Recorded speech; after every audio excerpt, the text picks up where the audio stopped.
Hey everyone, it's Tom Pelissero again. You and I are connecting a lot lately. From Tom Pelissero, NFL Network. For everybody knows that. Everybody knows that. But how you doing so far in the early stages of the NFL Combine? It's certainly a unique year, I think, for everybody. I mean, the number of scouts and coaches that I've spoken to over the past couple of days about how different this experience is just because the schedule is different. Players are here over 6 days. There's not a lot of player interviews, the formal interviews that you can get done on Monday and Tuesday. And, of course, the workouts are going to be in prime time. Guys are going to run in 3 cone drills at 10:30 p.m. This is a little bit different, to say nothing of the collective bargaining negotiations that I'm about to go cover here in a little bit. Yeah, is that sort of topic number one? Like, what's been the big storylines from the Combine so far? I know it's still kind of early, but what's kind of been the highlights? Well, I think that the CBA negotiations are substantial because they affect the football aspect of this. We already know there's been a 2-day delay in the deadline and the window to apply the franchise and transition tags. There's a lot of teams that are just wondering. I mean, I've gotten a lot of questions from agents, from GMs, from everybody else about where things are standing because they want to know whether or not a deal is going to get done. That impacts the calculations on contract extensions. It impacts the number of tags that you can use, which is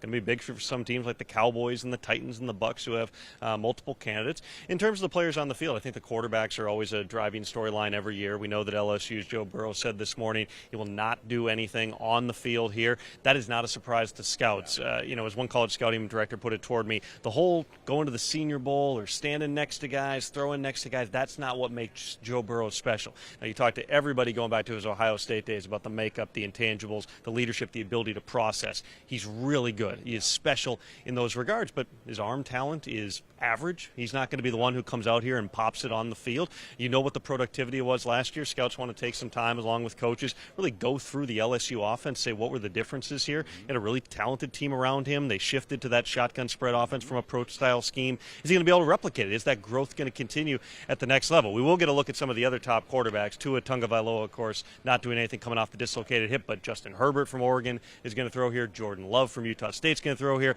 And Jacob Eason from Washington is a guy who, based on just the scouts I've talked to, they say when he gets on the field, he is going to wow people because he's got an absolute cannon. And Jordan Love's one of these guys from Utah State that it's really risen up the boards.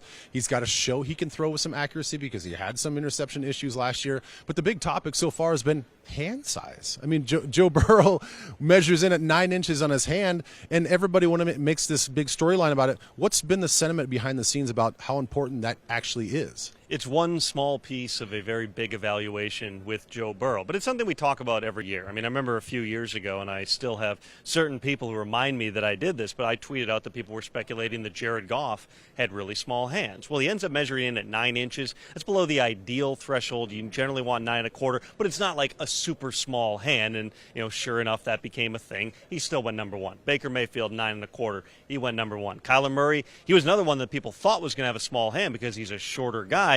He comes in with a 9.5-inch hand. He goes number one. Tua Tagovailoa, measured in 6 foot flat, has a 10-inch hand. There's some unpredictability. They say that it impacts you in terms of cold weather, gripping the football sometimes. But, again, in the end, this is a very broad thing. You're evaluating a lot of different things. You're looking for traits. That's what every position, quarterback especially, but every position, that's what scouts do year-round, is look for the traits. What is going to translate into the NFL level? Not just who is the most productive player in college, but who's got the skill set that's actually going to translate to the NFL level. And some of those things that translate, there's been some changes to the Combine, not only in prime time, but some of the workouts specifically. They're actually changing some of the skill position, running back, quarterback, wide receivers, on some of the actual skills that they need to perform when it comes to running fade routes, running backs doing more specific things out in space, whether it's a screen pass and stuff like that, and quarterbacks doing a little bit different drops. How's that been, taken from everybody in the league, and is it a good thing that they're doing more appropriate things that are happening on Sundays? Well, they've been talking about this for a number of years now, and they formed a committee. Rick Spielman, the Vikings general manager, is a part of that actually examines some of these drills. They've been looking at that because, yes, you still need the testing because you're talking about historical comps. That's one thing scouts like. That's why they still run a 40-yard dash. You still run a 3-cone because people are just looking at, okay, what plays in the league? Historically, are you an outlier, good or bad? How is that going to impact what you see on tape? It's not the whole evaluation. It's part of the evaluation. So getting rid of some of the drills that you never see a guy do that movement. I mean, when do you see a DB run down the field flipping his hips one way and then the other way and then back this way and this way?